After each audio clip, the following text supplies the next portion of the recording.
Hello everyone and welcome to today's class. Today we are going to continue with our discussion on pulses. In the last class we had discussed over the nutritional aspects of pulses and some anti-nutritional factors that are present in pulses as well. Today we are going to talk about the processing techniques in pulses, that is from field to our plate. The pulses undergo lots of changes and those changes are what we call the processing techniques, जिसके help से हम pulses को edible format में लाते हैं. जिस form में वो grow करती हैं उससे उसको प्रोसेस करके उसे हम edible form में लाते हैं. So we are going to look at some of those techniques which transforms the pulses into what we see in our houses, in our storage, on our plate. So the processing of pulses is basically overall it is called milling of pulses. However, milling is quite different from dehusking or cleaning and all that, but overall in a very general manner we call the processing of pulses milling of pulses. So सबसे पहले समझने वाली बात यह है कि खेत पर जब pulses उगती हैं, that format is mostly in terms of a pod और फली के रूप में पाई जाती हैं या उगती हैं. उस फली से निकले हुए दाने का जो हमारे बाजार से होते हुए घर तक का सफर है, उसमें मिलिंग नाम का जो प्रोसेस है, that holds quite some importance because the grain or the pulse that we get from that pod is not edible as of yet. We have to transform it into an edible version. So that's where milling comes into play. Before we learn about milling, we will have to see that in what way do we get our pulses. So if we were to look at the cross-sectional diagram of a grain of pulse, you will find there are two layers. Although it is a heart shape, because maybe let's assume it's a Bengal gram. Okay, ये चने का दाना है और ये इस तरीके से कहीं ना कहीं क्रॉस सेक्शनली हमारा ग्रेन जो है वो पल्स जो है वो नजर आता है. Now this has got an outer layer that we call a husk. Husk यानी छिलका, और अंदर का जो फ्लैश पोर्शन होता है उसे हम कहते हैं cotyledon. This is very rich in starch and protein. So we have a husk and we have a cotyledon. Basically cotyledon के ऊपर husk यानी छिलके की कवरिंग होती है और ये जो cotyledon है उसके ऊपर husk जो है वो गम प्लस लिग्निन की एक लेयर से चिपका होता है. छिलका जो है वो अंदर के एडिबल पोर्शन के ऊपर गम और लिग्निन की लेयर से चिपका हुआ होता है और इसकी जो adhesive property है, मतलब जितनी strongly ये इस पे चिपका है वो ग्रेन टू ग्रेन वेरी करता है.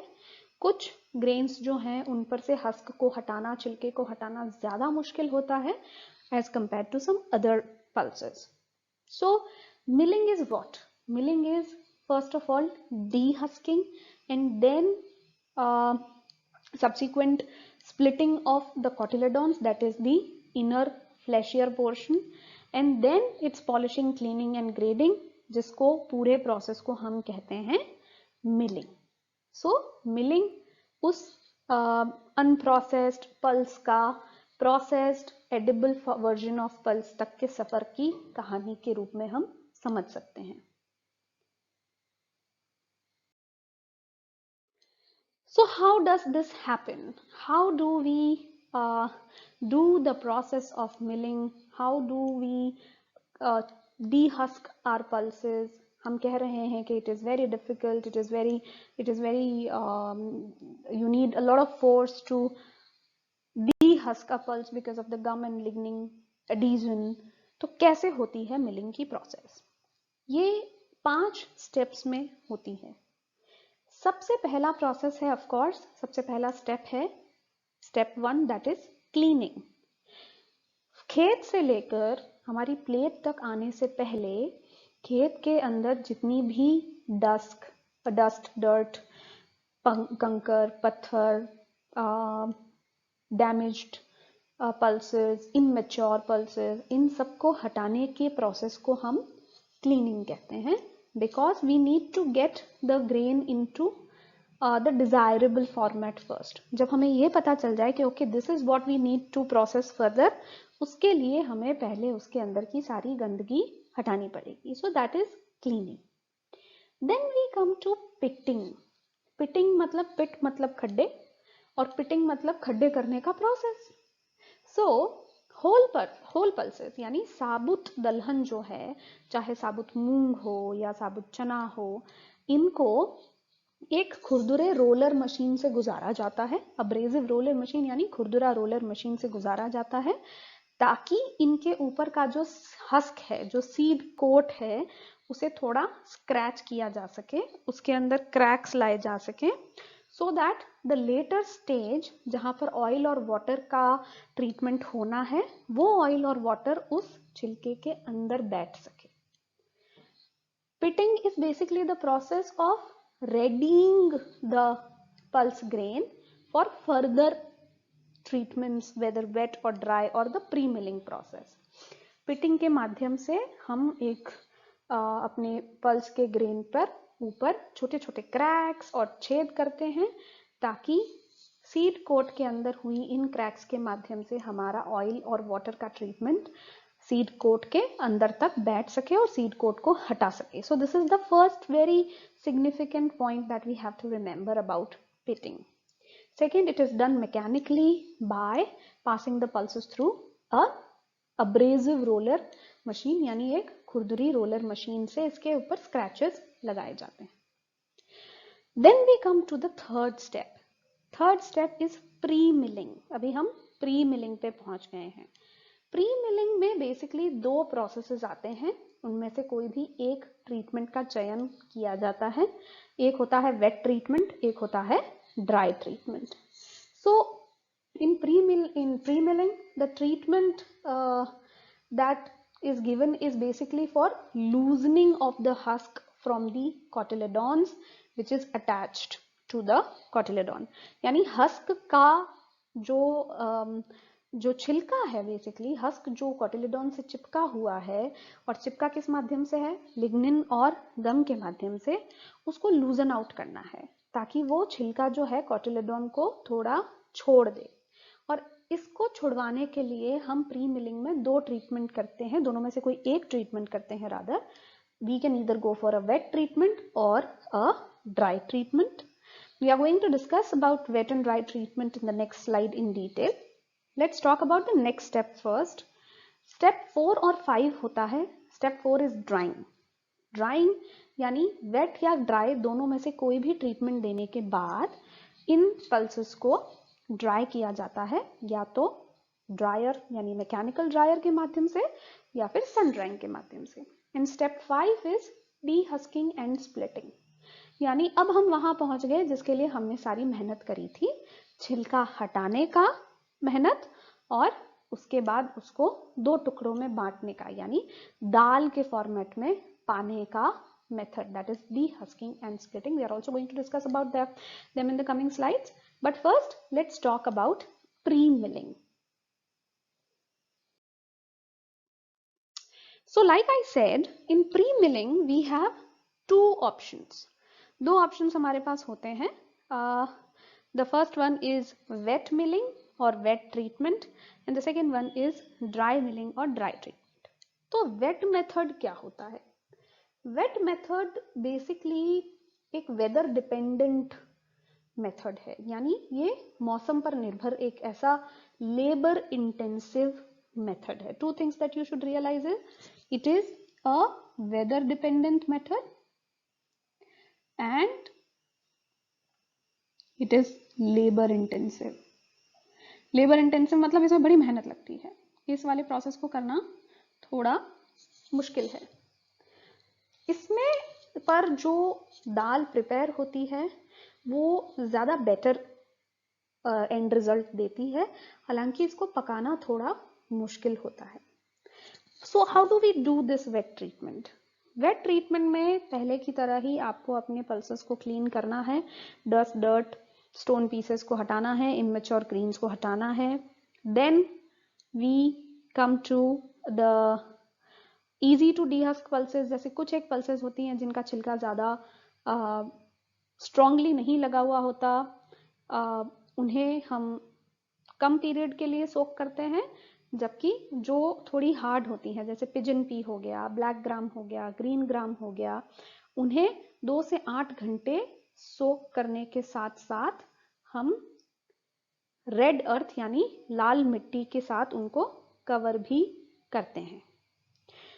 ये लाल मिट्टी को कवर करने का प्रोसेस बेसिकली इसलिए होता है कि जब लाल मिट्टी इन पल्सेस के ऊपर लगकर सूख जाती है और सूखने के बाद जब इस मिट्टी को हटाया जाता है, उस प्रोसेस में जो छिलका हटाने का जो प्रोसेस है या फिर छिलका जो कॉटिलेडोन को छोड़ने का जो प्रक्रिया है वो ज़्यादा आसानी से होती है। So what do? We soak the grains for 2 to 8 hours, and even somewhere these grains are even soaked for 12 hours. Depends on how tightly the husk is stuck on the cotyledon. Then these soaked grains are mixed with red earth. Red earth यानी लाल मिट्टी। Red अर्थ का paste होता है, गीली मिट्टी होती है, जिसको थिन लेयर्स में फैलाया जाता है पल्सेस के साथ मिक्स करके, और उसके बाद इन्हें ड्राई किया जाता है, सुखाया जाता है। कितनी देर सुखाया जाता है? इन्हें सुखाया जाता है 2 से 4 डेज के लिए, दिन के लिए। So then they are dried for 2 to 4 days. जब ये सूख जाती है, मिट्टी सूख जाती है, तो इनको हटा दिया जाता है, मिट्टी को फिल्टर आउट कर दिया जाता है और ग्रेन्स की फर्दर मिलिंग की जाती है। मशीन या चक्की में उनको जो है उनकी स्प्लिटिंग और बाकी सारे प्रोसेस किए जाते हैं। बट वेट ट्रीटमेंट में ध्यान रखने वाली बात ये है, number 1, it is weather dependent. Number 2, it is labor intensive. Number 3, there is extensive soaking of pulses in water for 8 to 12 hours and mixing of those pulses in red earth, and then the drying takes place. So this is what we call a wet treatment method. Moving on to the dry treatment method. Dry treatment method पहली बात तो faster cooking दाल produce करता है, यानी इससे जो treated दालें होती हैं वो जल्दी कुक हो जाती हैं, बट इनका जो एंड रिजल्ट होता है वो इतना सुंदर नहीं होता। ड्राई ट्रीटेड दाल जो है उनमें टूट फूट ज़्यादा पाई जाती है और लॉसेस ज़्यादा होते हैं।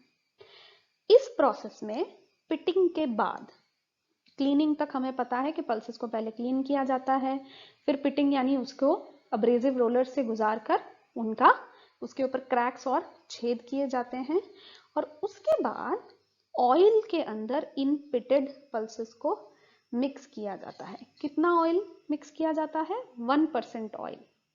इसको आप 1% ऑयल के रूप में समझें, नहीं तो जनरली आप ये भी समझ सकते हैं कि हर 100 kg पल्सेस के अंदर 150 से 250 ग्राम ऑयल मिलाया जाता है।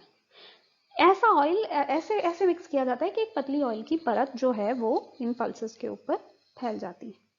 तो oil diffuses between this husk and cotyledon, और thus it helps in loosening of the husk. मतलब ये जो है आपका हस्क जो है वो लूजन आउट हो जाता है और कॉटिलेडॉन को छोड़ना शुरू कर देता है, उस पर से उठना शुरू हो जाता है।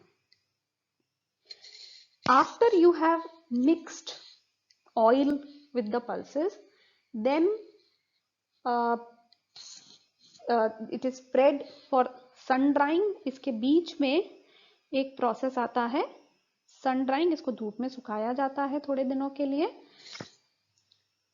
2 से 3 दिन के लिए पतली पतली लेयर्स के अंदर इसको बिछा के, ऑयल कवर करने के बाद इसको बिछा के 2 से 3 दिन के लिए सन ड्राइंग की जाती है।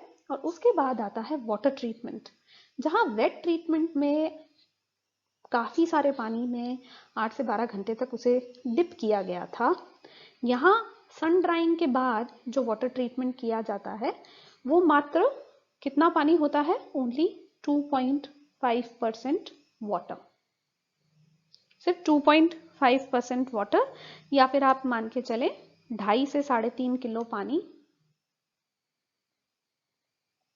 2.5 to 3.5 kg वाटर पर 100 kg पल्सेस। तो इतना पानी जो है वो क्या किया जाता है? स्प्रे किया जाता है,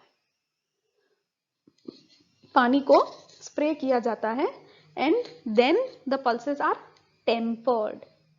सो इसके बीच में एक स्टेप और आया जिसे हम कहते हैं टेम्परिंग या tempered.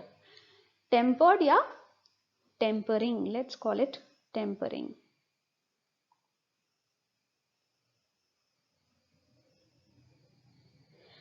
What is tempering? Tempering basically वो मेथड होता है जिसके अंदर पानी और तेल सीड कोट के अंदर पेनिट्रेट कर जाए ताकि अंदर का जो गम और लिग्निन की लेयर है वो डिसॉल्व हो जाए। What is tampering?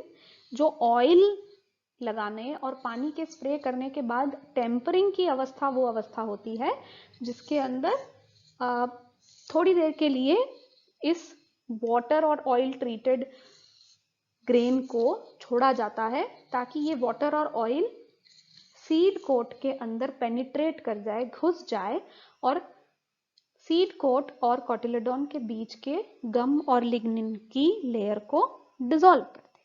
This process is called tempering. Tempering gives time for the water and oil to penetrate beneath the seed coat and dissolve the gum and lignin layer. After the pulses are tempered, then they are subjected to drying and cooling, which we are going to discuss in the next slide. और उसके बाद उनको डीहस्किंग करके दाल बना के उसकी polishing करके आपके पास बाजार में बेची जाती है. So this is the dry treatment. In a nutshell, pre milling वो प्रोसेस है जिसके अंदर आपके पास 2 ऑप्शंस होते हैं, wet treatment and dry treatment. Wet treatment में ऑयल का इस्तेमाल बिल्कुल नहीं होता, उसमें एक्सटेंसिवली ग्रेन्स को सोक किया जाता है, किसमें? पानी में. और ड्राई ट्रीटमेंट में पहले ऑयल का उपयोग किया जाता है, ऑयल की स्मीयरिंग की जाती है, परत चढ़ाई जाती है, फिर वाटर का स्प्रे किया जाता है, फिर टेम्परिंग की जाती है, and then it is dried and dehusked. So pre milling आप वेट ट्रीटमेंट से भी कर सकते हैं, ड्राई ट्रीटमेंट से भी कर सकते हैं. बट वेट ट्रीटमेंट से मिलने वाली दाल जो है वो फ्लैट मिलती है, थोड़ा बीच में उसके एक डिप्रेशन, एक थोड़ा सा एक छेद तो नहीं कहेंगे, but it's a depression of a sort, वो मिलता है जिसको देख के आप कह सकते हैं कि वेट ट्रीटेड दाल है. जबकि dal from dry method is hemispherical in shape and it gives comparatively better flavour. And then we come to the last steps. What are the last steps? These are drying and dehusking and splitting. So step number 4 is drying. Wet treatment किया हो या फिर dry treatment किया हो, दोनों ही steps, दोनों ही options का अंत होता है ड्राइंग से. ये या तो आप धूप में सुखा सकते हैं 2 से 3 दिन के लिए, या फिर ड्रायर की मदद से, मैकेनिकल ड्रायर की मदद से आप 2 से 3 घंटे में भी ये काम कर सकते हैं, बैचेस में कर सकते हैं. प्रति बैच 2 से 3 घंटे मैकेनिकल ड्रायर्स लेते हैं. So drying is step number 4 which comes after pre-milling. Pre-milling में आप wet या dry treatment करें. Then we come to last step, that is dehusking and splitting. Dehusking और splitting यानी छिलका उतारने का काम और उसके बाद उसको दो भागों में करने की प्रक्रिया. एमरी रोलर्स का इस्तेमाल किया जाता है छिलका हटाने के लिए। एमरी रोलर्स क्या होते हैं? दे आर रफ, खुरदरे रोलर्स होते हैं। एमरी रोलर्स यानी खुरदरे रोलर्स जिनके ऊपर से इन पल्सेस को गुजारा जाता है। पिजन पी यानी तुअर की दाल अगर आपने सुनी हो, पिजन पी को 3 बार या 3 से ज्यादा बार इन एमरी रोलर से गुजारना पड़ता है, क्योंकि इनका छिलका हटाना थोड़ा मुश्किल होता है as compare to other pulses.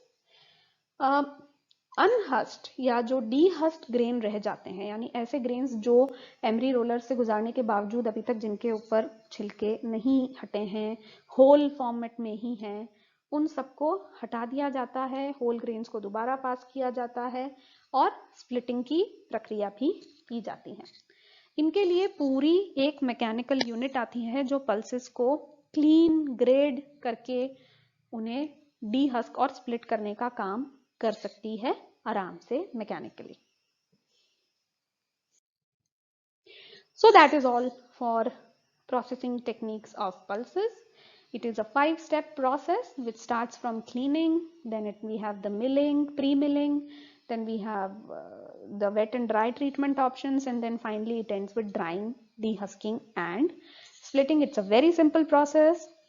You just should know the difference between dry and wet treatment and the sequential manner in which the milling of pulses takes place. That's all for today's class. Thank you very much.